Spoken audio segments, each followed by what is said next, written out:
welcome to another edition of Life on Board Amy Joe. This is going to be a 2-day run, and despite the heat, as you can see, it's a glorious day. It's about 27 degrees at the moment, and it's just gone 2 o'clock in the afternoon. We've moved. Yes. We were in the sun, and now we're going to get up through Turley Locks and try and find some shade. There's a cutting coming up. Hopefully we can moor up in the shade in there somewhere. Yep. If not, it's up through the locks. Yeah. We'll see. There's a Goldstone Wharf just up ahead. If we're lucky, we can get a moor in there and a pint. So we'll see what happens there. Well, it's 2 o'clock in the afternoon. The sun's at its highest. It's about 27 degrees centigrade at the moment. And we've just had a brief stop to fill up with water. We've moved off the mooring because we need to try and find some shade. It's getting too hot in the boat. Smudge is suffering. So we're just a little stop and then we're going to carry on. Well, that was quick. We're now coming up to the Turley Locks, another group of 5. But mercilessly, these are in the shade of the trees. So Chris has just gone down below to get Smudge ready and get the windlasses. And I'm just cruising along in the cut on tick over, just to buy some time.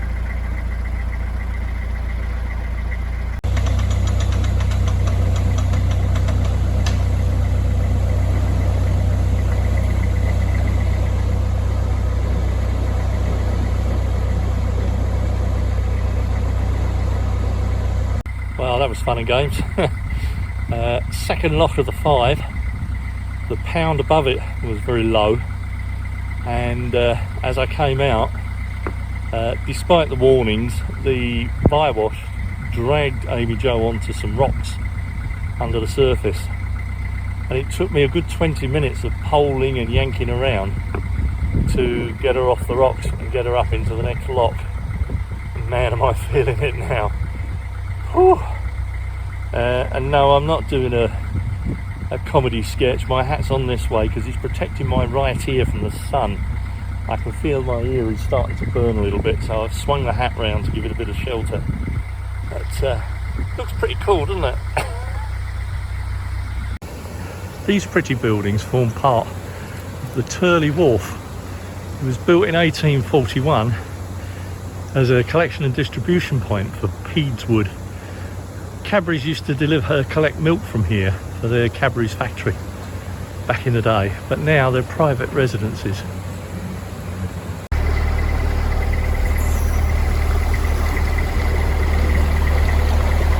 That was the notice telling us that we're about to enter Wood's Eve cutting. It's very narrow and it's very shallow, and I'm having to keep the speed right down because even at this point the canal is quite shallow.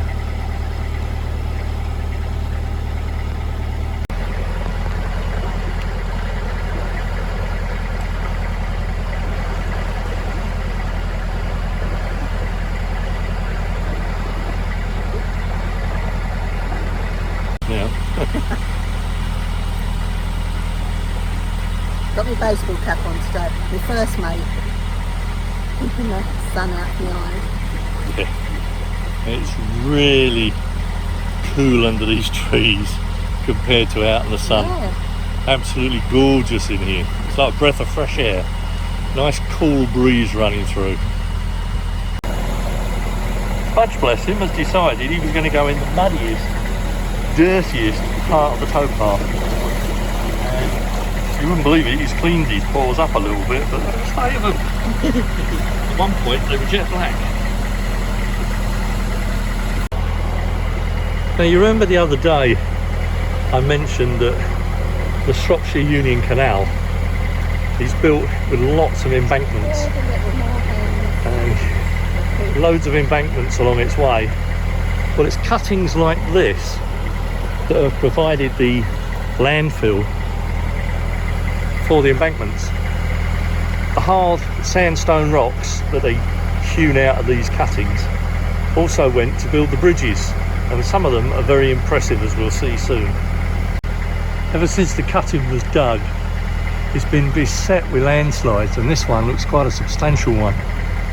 and there would have been lots of trees up there before the landslide occurred, and they would have all ended up down here.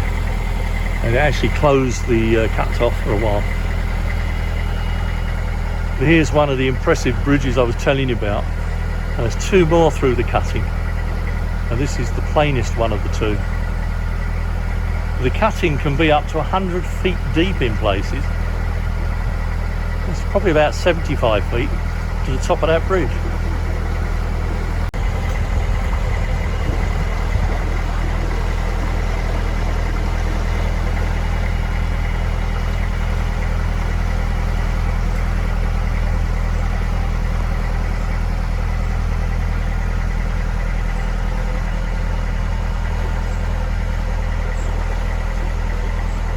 You can see from this rock face the scale that the navvies had to dig through this cutting. Must have taken them months with pickaxes, shovels and explosives to try and dig their way through this. I wouldn't have want to been a navvy in those days working on this cut. Must have been muscle breaking work.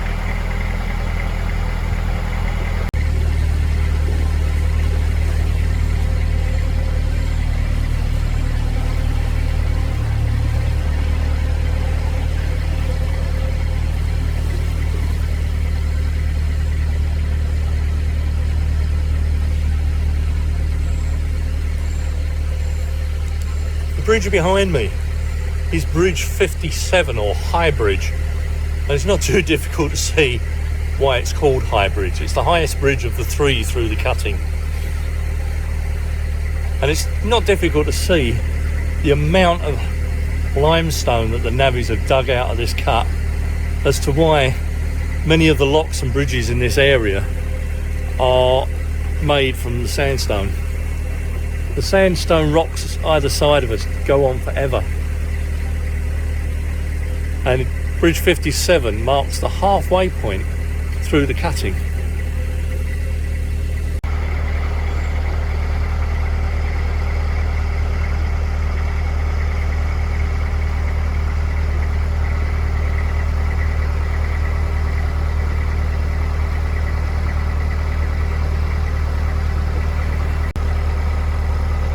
The sheer volume of this limestone. This is just a small piece of the cut. To think this section would probably provide the materials for several locks and copestones for the canal embankment and for some of the bridges. And we just passed through Bridge 56, and that marks the end of the cutting. Just this short section that we're in at the moment, and then we're clear of the cut. And it's obvious we're coming to the end of the cutting now, because the canal is opening up again into its normal width. But what a beautiful place to travel through. Very dark, very mysterious, very atmospheric, but on a day like today, very cool, very welcoming shade, and a delight to cruise through. Well, that's it for today. We've finished the Turley locks, and we're now moored up just south of Bridge 55 by Goldstone Wharf pub, where we're going to go in a minute.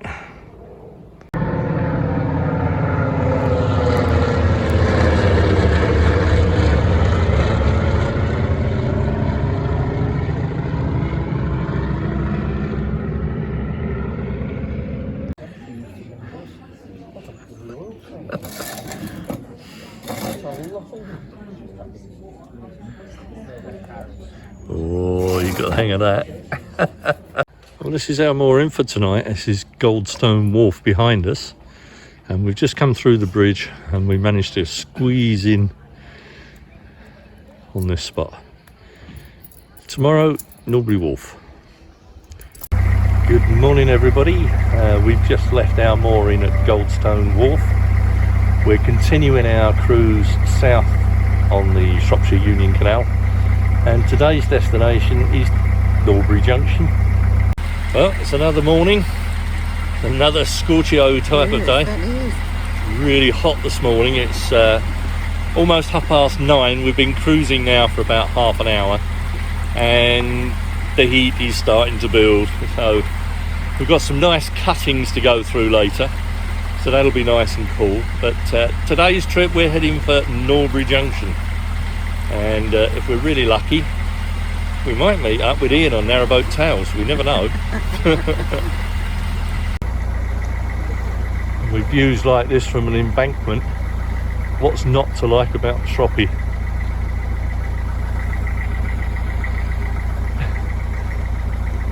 The hill you can see faintly in the background is the Wrecking. Not quite sure why it's called that, but it's quite famous in these here parts.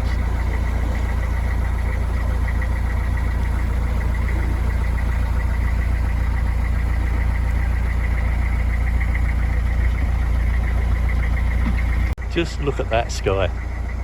Not a cloud anywhere. Perfectly blue sky. Well, apart from that one cloud. That wasn't there when I picked my phone up, that's just suddenly appeared.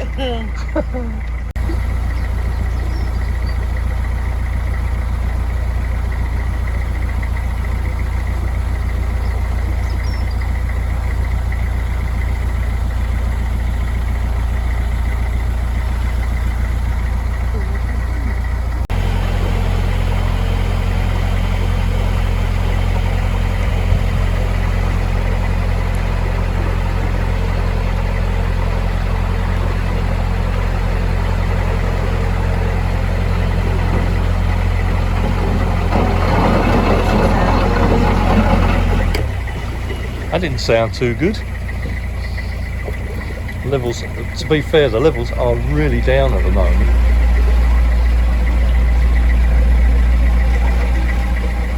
Now that's just another hazard that we have to contend with, although I'm quite surprised to actually have that out here in the countryside. You heard the engine rattling as we went under the bridge. That's usually because there's loads of rubbish at the bottom. People have a habit of throwing things from bridges.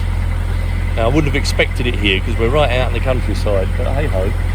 The levels, as I said in the last clip, are down and the canal is quite shallow, so it's quite likely we've picked up the detritus from the bottom of the canal.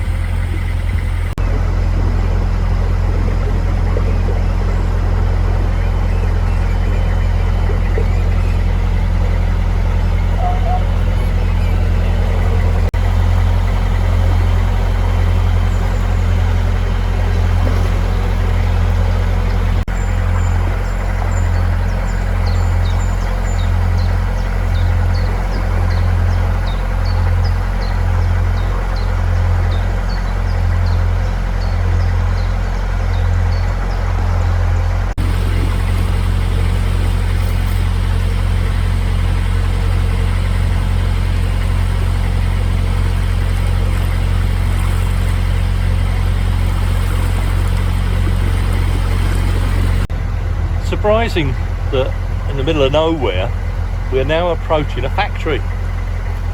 In fact, it's the Cadbury's factory or was Cadbury's factory at High On. The factory was built in 1911 for boats to deliver cocoa, sugar crumb and milk from all the dairy farms that abound in these parts. The finished product would have been raw chocolate, and that would have been transported again by boat up to Bourneville to make finished chocolate. Now this operation was in service right up until 1961, and Cadbury's were quite innovative with their boats. They experimented with motorised boats long before other fleets did, and one very well-known gentleman took the last load of raw chocolate from this factory to Bourneville, and that was a guy called Charlie Atkins, but he was affectionately known up and down the cut as Chocolate Charlie. Hey, hey, the children say, Chocolate Charlie's coming our way, bringing a packet of chocolate chips, bringing them down on the old bended.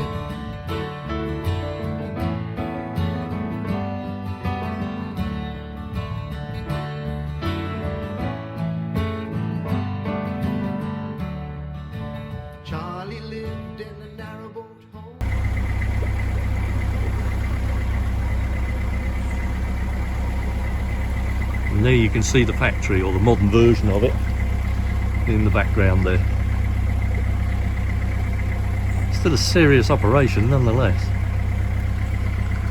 And we're now cruising along another of Telford's many embankments, although you wouldn't realise it if you look to the front of the boat. But if I pan round, you can see just how high this embankment is.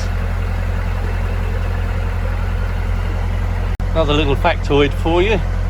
This embankment is a mile long and has stop gates at either end so that it can be dammed up.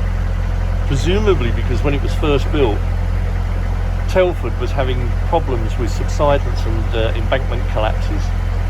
But these days, modern shuttering has ensured that the embankment is reinforced.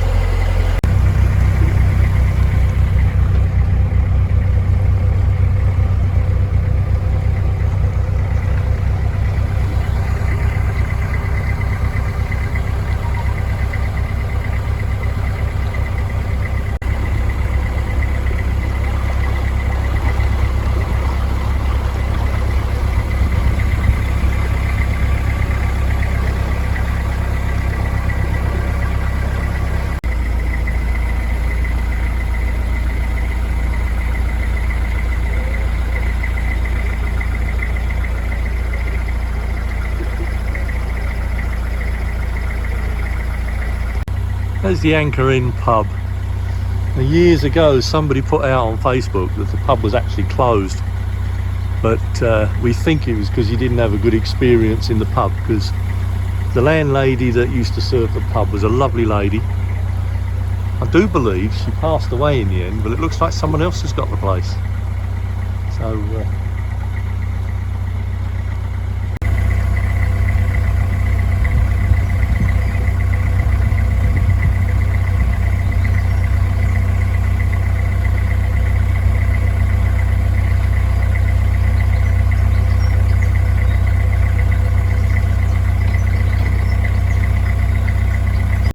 little group of working boats here. Though many nowadays, like these two, have been converted now into with living accommodation where the cargo holds used to be.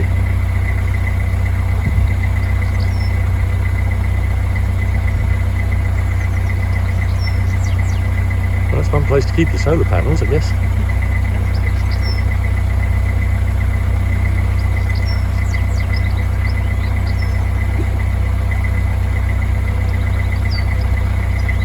Lovely butty, called a butty because it hasn't got an engine.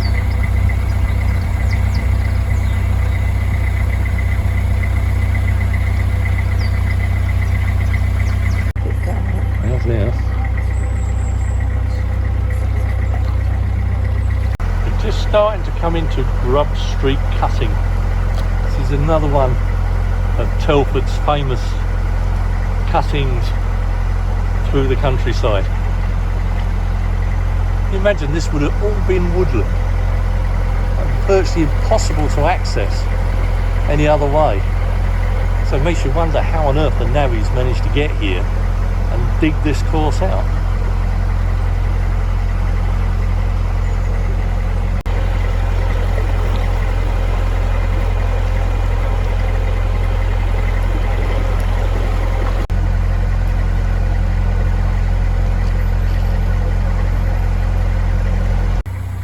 This is Bridge 39. It was originally built to house the telegraph pole across, to take the telephone lines across the canal in the early days of telephone. But with modern technology now, those telephone lines are now buried underneath the towpath. But interestingly, the second arch above it was added when they built the A519, which now carries across the top. But they left the pole there just as a landmark. Nonetheless, it's still quite an impressive bridge and quite a high bridge. It's probably one of the most photographed bridges on the cut as well.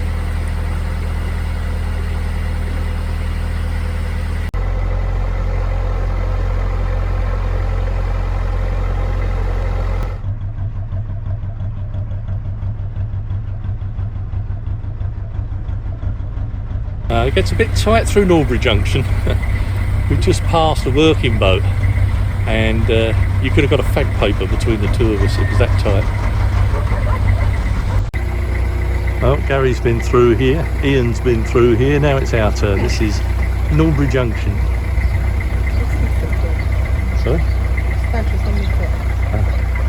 And this is why it gets its name, Norbury Junction. That's what's left of the Newport Canal, but it terminates now at that dry dock and is used for moorings. Well, that's it folks, for this one. Like I said, it was a nice 2-day cruise, but I have to say the weather has been oppressive. It's now 9:15 in the evening. We've had to leave it till now because it's been too hot to do any videoing. But we're, as I said at the beginning, we've arrived at Norbury Wharf. We've had a smashing time. We've actually been here a couple of days, but it's just been too hot to film. But you'll never guess who we bumped into. Guess who? Hello. Yeah, of course, it's Ian from Narrowboat Tales. So, I hope you've enjoyed this one. We've had a whale of a time here, getting here, and come and join us here. So, from Ian, Chris and myself, stay safe, stay well, and we'll see you next time. Ta-da. On Narrowboat Tales and Life on Board Amy Joe.